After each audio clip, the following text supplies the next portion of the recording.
Alright everyone, link in the description to an interesting video by Sargon of Akkad. This was basically shadow banned by YouTube. It appears that glitch the other day, a few days ago, that was actually some sort of update, because soon after, live chats began getting live moderated by like Google staff, Google moderators. This is no joke, it's been confirmed multiple times. They'll just randomly delete comments. Or on comment section on videos themselves, although they've probably been doing that for a while. But also now there's a system that they put in place, and what appears to have happened is normally if you're logged out or if you're in safe mode, which a lot of public computers will automatically render YouTube to safe mode. If it's in a school or something, they set it up that way. What happens is that if you look at a person's channel, you won't see all of the videos that are there. Some of them, basically, they're not restricted in any way. It's just you have to log in to actually know that they exist. You could probably take a direct link, and I think you'd still be able to access it. You just have to click through or something. For some of them, I know you have to sign in. What appears to have been the case is that for some videos now, they're applying that same principle. But site-wide, so even if you're logged in, you'll never know that that video the person uploaded existed. It basically does not exist. In order for you to know that it's there, they have to share you the link directly. It's like an automatic unlisted video or something. And so this is something that needs to be condemned. This shouldn't be happening. This is why I have other accounts. This is why, by the way, it's YouTube's notification system being buggy is why I got a Twitter account in the first place. It's why I'm on all of these other sites. Now I've gotten into them more, and it's like, you know, other presences that I have. I'm no longer just a YouTuber, but at first I was just a YouTuber that used Twitter to notify people. Well, thank goodness I grew my infrastructure on these links in the descriptions, by the way, to all of my other accounts, and I'm sure Sargon has a BitChute. I'm sure BitChute's not going to keep you from getting notified that that video exists. So it's become a problem. Now, what is the video itself? The video itself is essentially a clip of Louis Farrakhan from a few days ago saying unkind things about Jewish people. And then Sargon's bemused reaction where he's like, well, what's the left going to do now? Because here you have this left-wing black nationalist. I mean, Aretha Franklin's funeral, he's standing next to Clinton and Jesse Jackson and Al Sharpton. He rubs elbows with all the top Democrats. They all fucking love the dude. What are they going to do about it? Because they've spent years saying that only white people can be racist. So now they have this problem where they can't respond effectively, despite the fact that Louis Farrakhan is referring to Jews by a certain insectoid title that I probably, Farrakhan can say it, but apparently I probably can't. So it's a big problem. Here's the thing. Here's what I've said for months now. YouTube is now delving into a kind of censorship, a kind of suppression of material, the way Twitter and Facebook already have. The ultimate effect is to prevent criticism of hate. And I've pointed this out multiple times. They are shooting themselves in the foot, and they're keeping people like me from effectively debating other people by creating miniaturized echo chambers on their sites that we cannot penetrate. They also give a cheap talking point to people who might actually be hateful in some cases, because those people can say, if my message weren't taking root, if my message weren't strong and right, why would these corrupt people be trying to suppress it? So wonderful job to the YouTube moderators now. You've managed to solidify people who themselves are not even on the ideological right, along with those that are in some cases. They're wondering what you're doing. I'm wondering at this point what YouTube is doing. This is not helpful. What this is doing is preventing a larger YouTuber from criticizing the things that Farrakhan was saying. So by suppressing it, it's not actually, by the way, going to suppress the video at all. Because now other people like me are going to talk about it. We're going to link to it and say, hey, here's an example of satire, essentially. Satire of hate, a response to and mockery of a person who's got, you know, extreme political views.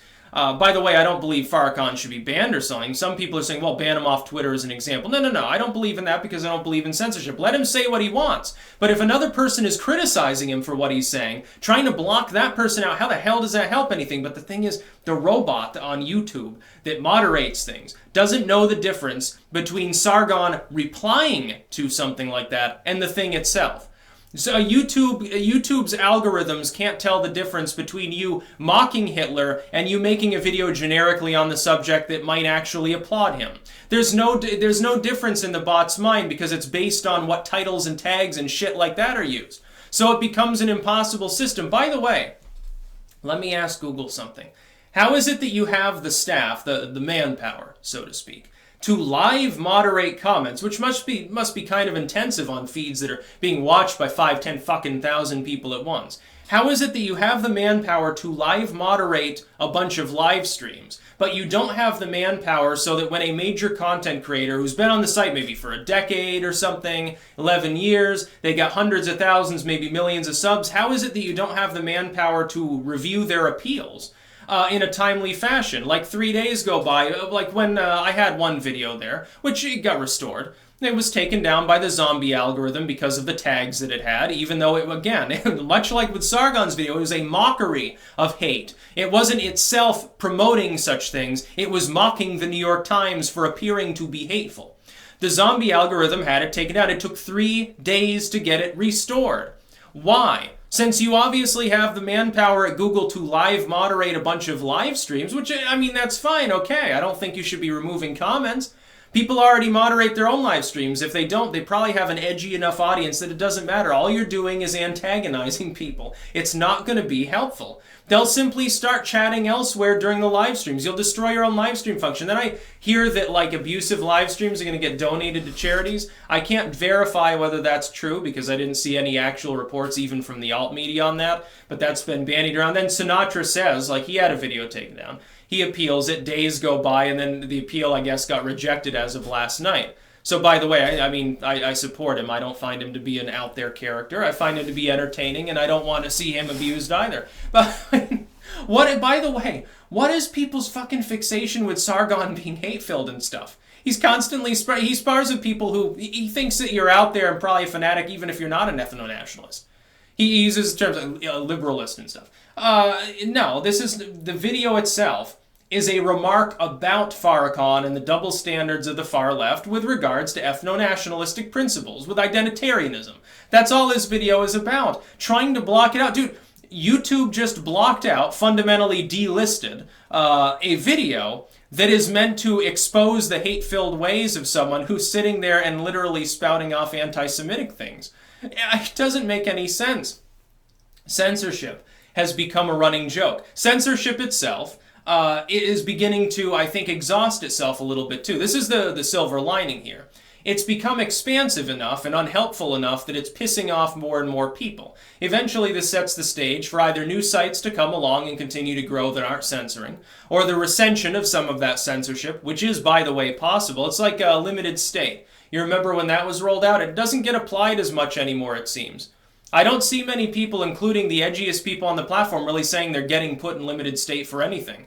So actually, it looks like they sort of eased off. This looks like it might be the new variant of it. Just force the video into unlisted status. No, it's still there. You can even comment and interact with it. You just can't notify people on the platform. It exonerates YouTube of having to take responsibility. They're like, well, it doesn't violate our rules. Don't worry, though, we've unlisted it.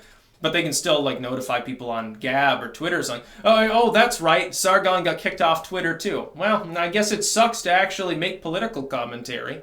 At this point, it's like more and more, I feel distrustful of sites that I've put a huge amount of effort into. I put effort into them because they were entertaining. Things started to pick up. I like creating content, but I mean, I don't feel appreciated per se on YouTube anymore. I feel maybe tolerated, but I don't feel appreciated, despite the fact that, look, I felt appreciated a couple years ago when I had less than 100,000 subscribers. Now I'm headed up really close to 300,000. I've tripled my fucking audience. I feel less appreciated than I have in the whole time I've been on the site. I feel less likely to continue on, despite the fact that now I'm pulling in six-figure audiences on a fucking day-to-day basis. There's something wrong when this actually happens. Something deeply, deeply wrong. Censorship innately will favor people who actually have fanatic views, specifically because most of the content, if it has a title like, Farrakhan talking about insert group here, it's going to be mocking him. It's going to be talking about why he's wrong or why Democrats are fucking hypocrites because they buddy-buddy with him and won't say anything. Chelsea Clinton, to her credit, I think, was the only one that came out and said, we must condemn this. And meanwhile, Farrakhan's like, he's still going to get invited to Bill Clinton's birthday party. He's still going to be there. He's still going to meet with Jesse Jackson and all these other fuckers. He's still going to meet with, what's his name, Cory Booker and Kamala Harris. They don't have a problem with him. He can't be racist because he's Louis Farrakhan. That's about all. Peace out.